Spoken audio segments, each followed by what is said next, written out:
भारत और मध्य एशिया शिखर सम्मेलन की पहली बैठक में प्रधानमंत्री नरेंद्र मोदी का संबोधन। कहा, भारत और मध्य एशिया का आपसी सहयोग क्षेत्रीय सुरक्षा और समृद्धि के लिए जरूरी। 3 दशक की सफलताओं के साथ अब आगे के लक्ष्य भी तय करने होंगे। भारत और इजरायल के संबंधों की 30वीं वर्षगांठ पर प्रधानमंत्री नरेंद्र मोदी ने कहा कि दुनिया में आए महत्वपूर्ण बदलावों के बीच आपसी संबंधों का महत्व और बढ़ा। नए लक्ष्य निर्धारित करने का समय। राष्ट्रीय महिला आयोग के 30वें स्थापना दिवस कार्यक्रम में प्रधानमंत्री का वर्चुअल संबोधन। कहा, राज्यों में भी महिला आयोग की भूमिका का विस्तार समय की मांग। आत्मनिर्भर भारत अभियान ने महिलाओं की क्षमता को देश के विकास से जोड़ा। दिल्ली के करियप्पा ग्राउंड में राष्ट्रीय कैडेट कोर की रैली में प्रधानमंत्री का संबोधन। कहा, संकल्पों की सिद्धि के साथ भारत का भाग्य बदल सकते हैं युवा। वोकल फॉर लोकल के साथ स्वदेशी सामानों को दें बढ़ावा। राष्ट्रपिता महात्मा गांधी की पुण्यतिथि पर देश ने बापू को किया नमन। राष्ट्रपति, प्रधानमंत्री, लोकसभा अध्यक्ष ने राजघाट पहुंचकर दी श्रद्धांजलि। बापू के आदर्शों को और लोकप्रिय बनाने का लिया संकल्प।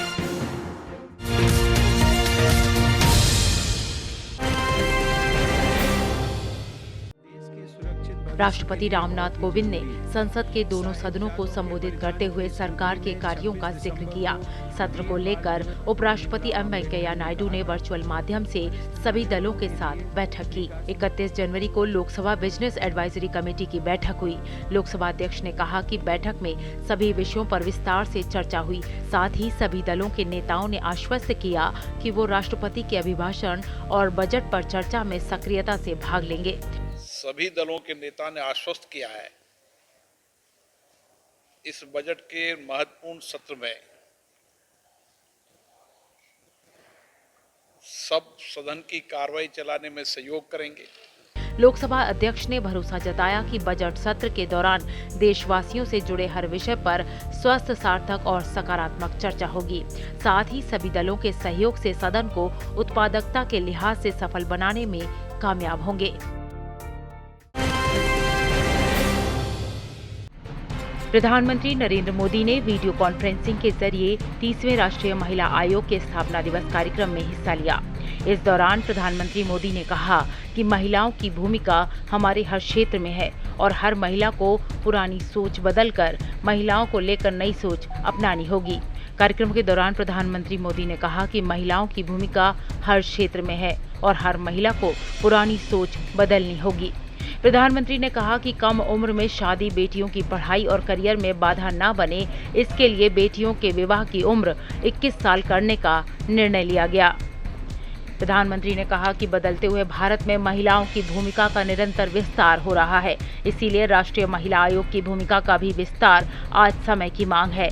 ऐसे में आज देश के सभी महिला आयोगों को अपना दायरा भी बढ़ाना होगा और अपने राज्य की महिलाओं को नई दिशा भी देनी होगी।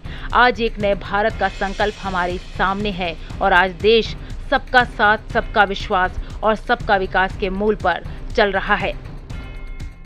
आज बदलते हुए भारत में महिलाओं की भूमिका का निरंतर विस्तार हो रहा है।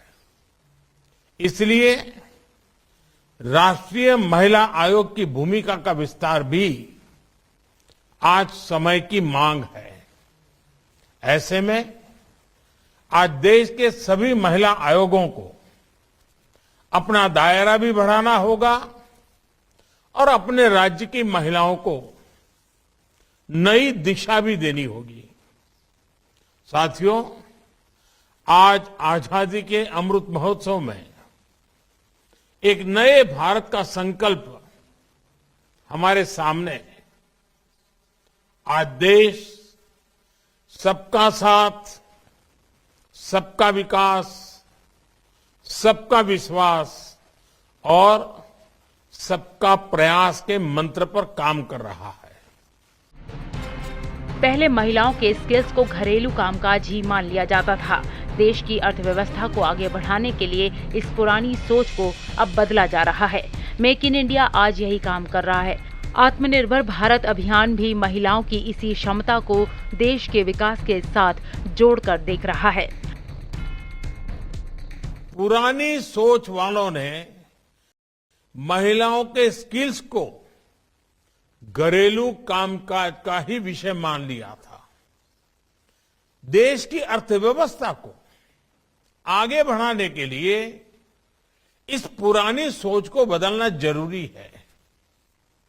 मेक इन इंडिया आज यही काम कर रहा है। आत्मनिर्भर भारत अभियान महिलाओं की इसी क्षमता को देश के विकास के साथ जोड़ रहा है और परिणाम हमारे सामने है। आज मुद्रा योजना की लगभग 70% लाभार्थी महिलाएं हैं। करोड़ों महिलाओं ने इस योजना की मदद से अपना काम शुरू किया है और दूसरों को भी रोजगार दे रही है। इसी तरह महिलाओं में स्वयं सहायता समूहों के जरिए एंटरप्रेन्योरशिप को बढ़ावा देने के लिए देश दीनदयाल अंत्योदय योजना चला रहा है। सदियों से भारत की ताकत हमारे छोटे स्थानीय उद्योग रहे हैं, जिन्हें हम आज एमएसएमई कहते हैं। इन उद्योगों में जितनी भूमिका पुरुषों की होती है, उतनी ही महिलाओं की भी। आज मुद्रा योजना की लगभग 70% लाभार्थी महिलाएं हैं। करोड़ों महिलाओं ने इस योजना की मदद से अपना काम शुरू किया और दूसरों को भी रोजगार दिया। न्यू इंडिया के ग्रोथ साइकिल में महिलाओं की भागीदारी लगातार बढ़ती रही। महिला आयोगों को चाहिए कि समाज की एंटरप्रेन्योरशिप में महिलाओं की इसी भूमिका को ज्यादा से ज्यादा पहचान मिले और उसे प्रोत्साहित किया जाए। राष्ट्रीय महिला आयोग की स्थापना महिलाओं के लिए संवैधानिक और कानूनी सुरक्षा उपायों की समीक्षा करने, उपचारात्मक विधायी उपायों की सिफारिश करने, शिकायतों के निवारण की सुविधा और सभी नीतियों पर सरकार को सलाह देने के लिए राष्ट्रीय महिला आयोग अधिनियम 1990 के तहत जनवरी 1992 में एक वैधानिक निकाय के रूप में की गई थी।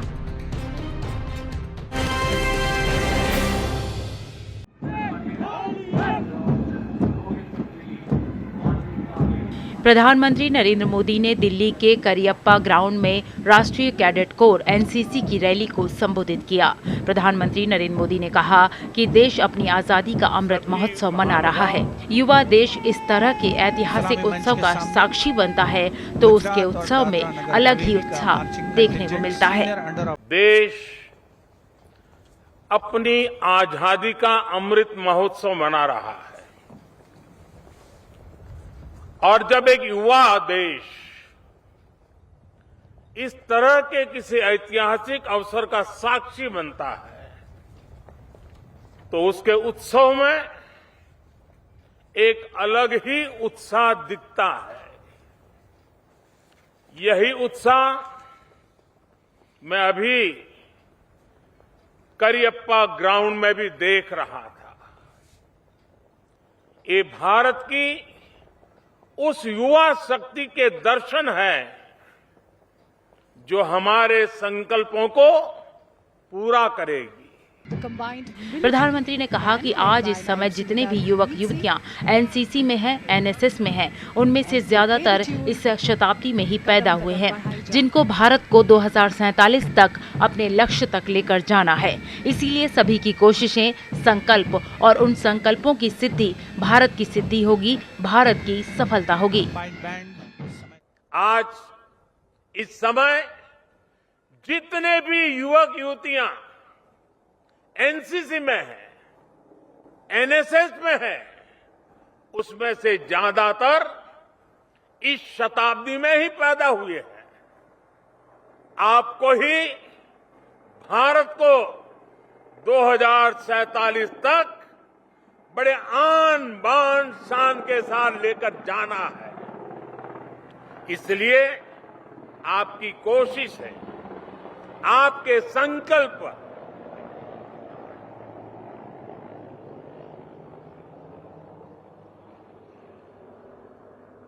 इसलिए आपकी कोशिश है, आपके संकल्प, उन संकल्पों की सिद्धि भारत की सिद्धि होगी, भारत की सफलता होगी। प्रधानमंत्री ने कैंडिडेट्स को संबोधित करते हुए कहा कि जिस देश का युवा राष्ट्र प्रथम की सोच के साथ आगे बढ़ने लगता है, उसे दुनिया की कोई ताकत रोक नहीं सकती। उन्होंने कहा कि युवा वोकल फॉर लोकल के अभियान में बहुत बड़ी भूमिका निभा सकते हैं। अगर भारत के युवा ठान ले कि उन्हीं प्रोडक्ट का उपयोग करेंगे जिसमें भारतीय श्रम लगा हो, तो स्वदेशी चीजों को बढ़ावा मिलेगा। राष्ट्रभक्ति से बड़ी कोई भक्ति नहीं होती। राष्ट्रहित से बड़ा कोई हित नहीं होता। देश को सर्वोपरि रखते हुए आप जो भी करेंगे वो देश के विकास में मदद करेगा। आज हमारे युवाओं ने भारत को स्टार्टअप की दुनिया में टॉप 3 में पहुंचा दिया है। इस दौरान प्रधानमंत्री ने गार्ड ऑफ ऑनर का निरीक्षण भी किया। इसके अलावा उन्होंने एनसीसी टुकड़ियों द्वारा मार्च पास्ट की समीक्षा भी की। प्रधानमंत्री ने सर्वश्रेष्ठ कैडेट को मेडल और छड़ी देकर सम्मानित किया। आपको बता दें कि गणतंत्र दिवस समारोह में एनसीसी कैडेट्स की परेड संपन्न होने के बाद हर साल 28 जनवरी को इस रैली का आयोजन किया जाता है। Marching contingent senior under officer Krish Godhani के नेतृत्व में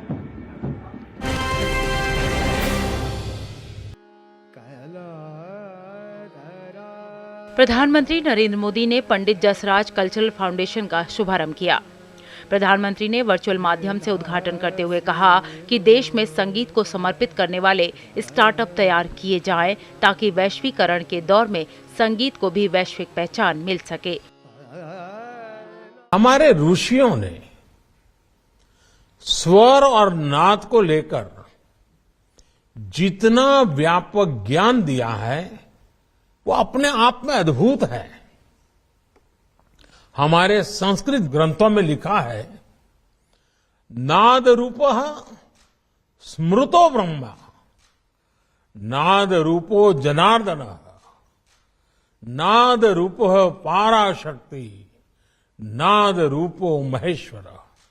अर्थात ब्रह्मांड को जन्म देने वाली, पालन करने वाली और संचालित करने वाली और लय करने वाली शक्तियां नाद रूप ही है। नाद को, संगीत को ऊर्जा के इस प्रवाह में देखने की, समझने की ये शक्ति ही भारतीय शास्त्रीय संगीत को इतना असाधारण बनाती है।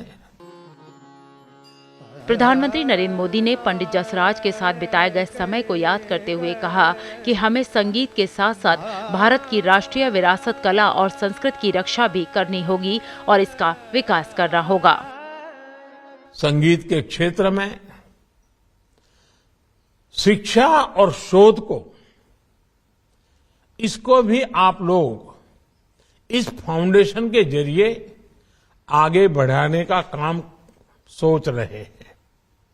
मैं मानता हूं कि पंडित जसराज जी जैसी महान विभूति के लिए ये जो आपकी कार्य योजना है, आपने जो रोड मैप बनाया है, ये अपने आप में बहुत बड़ी श्रद्धांजलि है। आपको बता दें कि पंडित जसराज सांस्कृतिक फाउंडेशन शुरू में 4 कार्यक्रमों को क्रियान्वित करेगा। इसमें सभी रंगों और शैलियों के संगीतकारों के अंतर्राष्ट्रीय मानक रिकॉर्डिंग सेशन के साथ वीडियो पेश किए जाएंगे। वैश्विक स्तर पर बड़े स्तर के संगीत समारोह का आयोजन किया जाएगा। इसमें देश भर के प्रदर्शन, कला सुविधाओं के संवर्धन की कोशिश की जाएगी।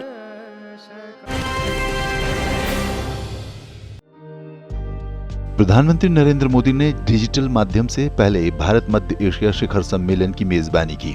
इसमें कजाकिस्तान, किर्गिस्तान, ताजिकिस्तान, तुर्कमेनिस्तान और उज्बेकिस्तान के राष्ट्रपतियों ने हिस्सा लिया। भारत और मध्य एशियाई देशों के बीच राजनयिक संबंधों की स्थापना की 30वीं वर्षगांठ पर ये पहली भारत मध्य एशिया समिट आयोजित की गई। शिखर सम्मेलन के दौरान प्रधानमंत्री मोदी और मध्य एशियाई नेताओं ने भारत मध्य एशिया संबंधों को नई ऊंचाई पर ले जाने के लिए अगले कदमों पर चर्चा की। एक ऐतिहासिक निर्णय लेते हुए नेताओं ने हर 2 साल में शिखर सम्मेलन आयोजित करने पर सहमति व्यक्त की। बैठक में व्यापार और संपर्क, विकास, सहयोग, रक्षा, सुरक्षा और विशेष रूप से सांस्कृतिक लोगों के बीच संपर्क के क्षेत्रों में आगे सहयोग के लिए दूरगामी प्रस्तावों पर चर्चा की गई। बैठक को संबोधित करते हुए पीएम मोदी ने कहा, भारत और मध्य एशियाई देशों को आने वाले सालों के लिए महत्वाकांक्षी विजन परिभाषित करना चाहिए। क्षेत्रीय सुरक्षा के लिए हम सभी की चिंताएं और उद्देश्य एक समान हैं। भारत और सेंट्रल एशिया देशों के डिप्लोमेटिक संबंधों ने 30 सार्थक वर्ष पूरे कर लिए हैं। पिछले 3 दशकों में हमारे सहयोग ने कई सफलताएं हासिल की हैं और अब इस महत्वपूर्ण पड़ाव पर हमें आने वाले सालों के लिए एक महत्वाकांक्षी विजन परिभाषित करना चाहिए। ऐसा विजन जो बदलते विश्व में हमारे लोगों की, विशेषकर युवा पीढ़ी की आकांक्षाओं को पूरा कर सके। प्रधानमंत्री नरेंद्र मोदी ने मध्य एशियाई नेताओं के साथ अफगानिस्तान में उभरती स्थिति पर भी चर्चा की। अफगानिस्तान के घटनाक्रम से हम सभी चिंतित हैं। इस संदर्भ में भी हमारा आपसी सहयोग क्षेत्रीय सुरक्षा और स्थिरता के लिए और महत्वपूर्ण हो गया है। उन्होंने नेताओं के सामने अफगानिस्तान की जनता को निरंतर मानवीय सहायता प्रदान करने की भारत की प्रतिबद्धता दोहराई। प्रधानमंत्री मोदी ने कहा कि भारत की तरफ से मैं ये स्पष्ट करना चाहूंगा कि मध्य एशिया एक एकीकृत और स्थिर विस्तारित पड़ोस के भारत के दृष्टिकोण का केंद्र है। आज की समिट के 3 प्रमुख उद्देश्य हैं। पहला, यह स्पष्ट करना कि भारत और सेंट्रल एशिया का आपसी सहयोग क्षेत्रीय सुरक्षा और समृद्धि के लिए अनिवार्य है। भारत की तरफ से मैं यह स्पष्ट करना चाहूंगा कि central Asia is central to India's vision of an integrated and stable extended neighborhood. दूसरा उद्देश्य हमारे सहयोग को एक प्रभावी स्ट्रक्चर देना है। इससे विभिन्न स्तरों पर और विभिन्न स्टेक होल्डर्स के बीच रेगुलर इंटरेक्शन का एक ढांचा स्थापित होगा। और तीसरा उद्देश्य हमारे सहयोग के लिए एक महत्वाकांक्षी रोडमैप बनाना है। इसके माध्यम से हम अगले 3 सालों में रीजनल कनेक्टिविटी और कोऑपरेशन के लिए एक इंटीग्रेटेड अप्रोच अपना सकेंगे। प्रतिनिधियों की ओर से एक व्यापक संयुक्त घोषणा पत्र भी जारी किया गया, जिसमें स्थायी और व्यापक भारत मध्य एशिया साझेदारी के लिए उनके साझा दृष्टिकोण को व्यक्त किया गया।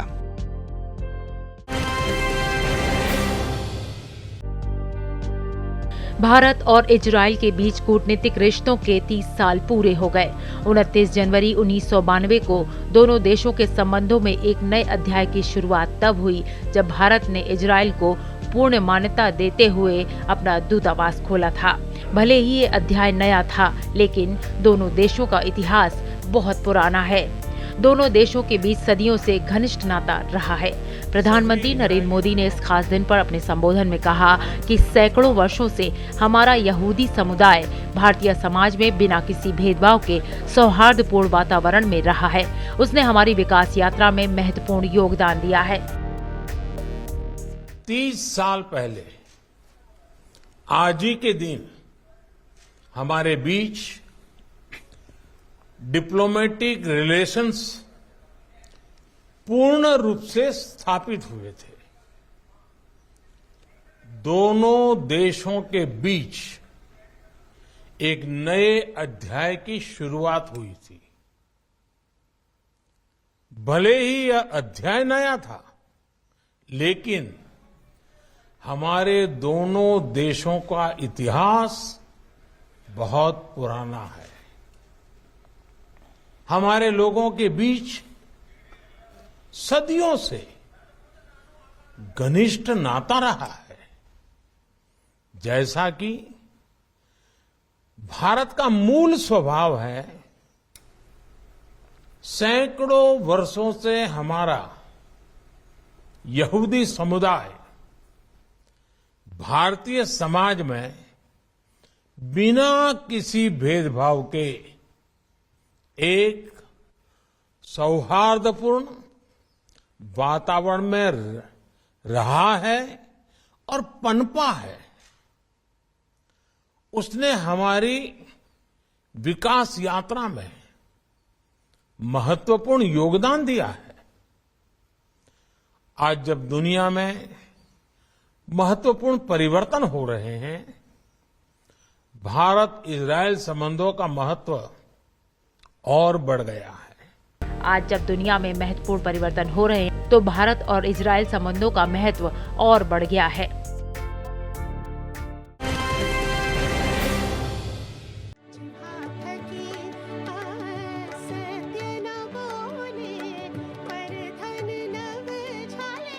प्रधानमंत्री नरेंद्र मोदी, लोकसभा अध्यक्ष ओम बिरला समेत कई नेताओं ने दिल्ली के राजघाट पर बापू को श्रद्धांजलि दी। महात्मा गांधी की पुण्यतिथि पर उनके समाधि स्थल पर आयोजित सर्वधर्म सभा में शामिल होकर सभी ने बापू को याद किया।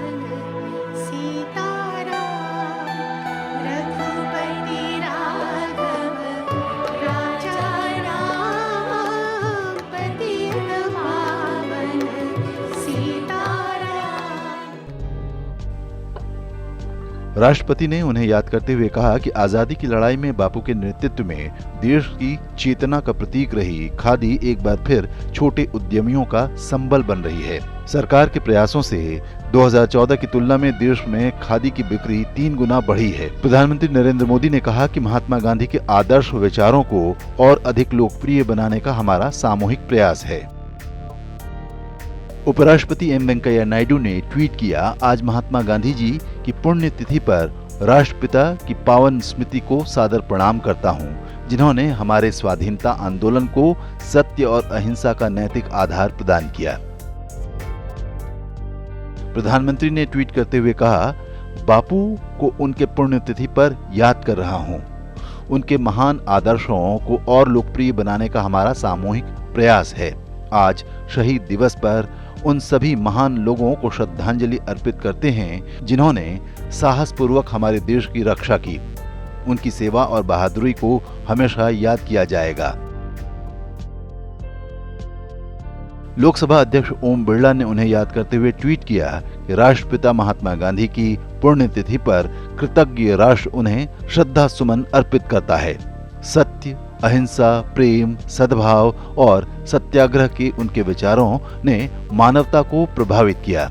उनके आदर्शों को आत्मसात करते ही हम एक भारत श्रेष्ठ भारत का लक्ष्य प्राप्त कर सकते हैं।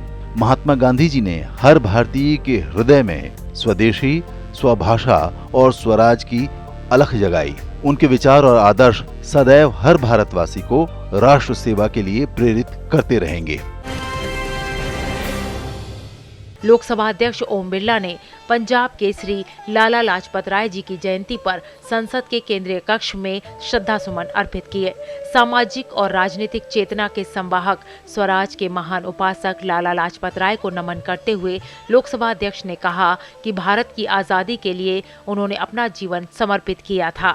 लाला लाजपत राय एक ऐसे स्वतंत्रता सेनानी थे जिन्होंने अपने जीवन में कभी भी हार नहीं मानी और जोश और जुनून के साथ संघर्ष करते रहे, आगे बढ़ते रहे। इस मौके पर लोकसभा अध्यक्ष के साथ कई संसद सदस्यों ने भी पंजाब केसरी लाला लाजपत राय को श्रद्धा सुमन अर्पित कर श्रद्धांजलि दी।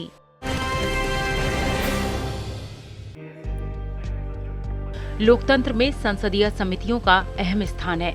समय समय पर इन संसदीय समितियों की बैठक होती है। विभिन्न मुद्दों पर चर्चा के बाद ये समितियां अपनी रिपोर्ट सभा के समक्ष रखती हैं। बीते दिनों हुई संसदीय समितियों की बैठकों पर नजर डालें तो 28 जनवरी 2022 को जैव विविधता संशोधन विधेयक 2021 पर संयुक्त समिति की बैठक हुई, जिसका एजेंडा था पर्यावरण, वन और जलवायु परिवर्तन मंत्रालय और राष्ट्रीय जैव विविधता प्राधिकरण, विज्ञान और प्रौद्योगिकी मंत्रालय, खाद्य प्रसंस्करण उद्योग मंत्रालय और पंचायती राज मंत्रालय के प्रतिनिधियों के मौखिक साक्ष्य। 31 जनवरी 2022 को विदेशी मामलों की समिति की बैठक हुई। एजेंडा था भारत की सॉफ्ट पावर और सांस्कृतिक कूटनीति, संभावनाएं और सीमाएं विषय पर विदेश मंत्रालय और संस्कृति मंत्रालय के प्रतिनिधियों के साक्ष्य। 31 जनवरी 2022 को अधीनस्थ कानून पर समिति की बैठक भी हुई, जिसका एजेंडा था मंत्रालय द्वारा प्रशासित विभिन्न अधिनियमों के तहत बनाए गए नियमों की स्थिति पर ग्रामीण विकास मंत्रालय और संगठनों के प्रतिनिधियों द्वारा ब्रीफिंग।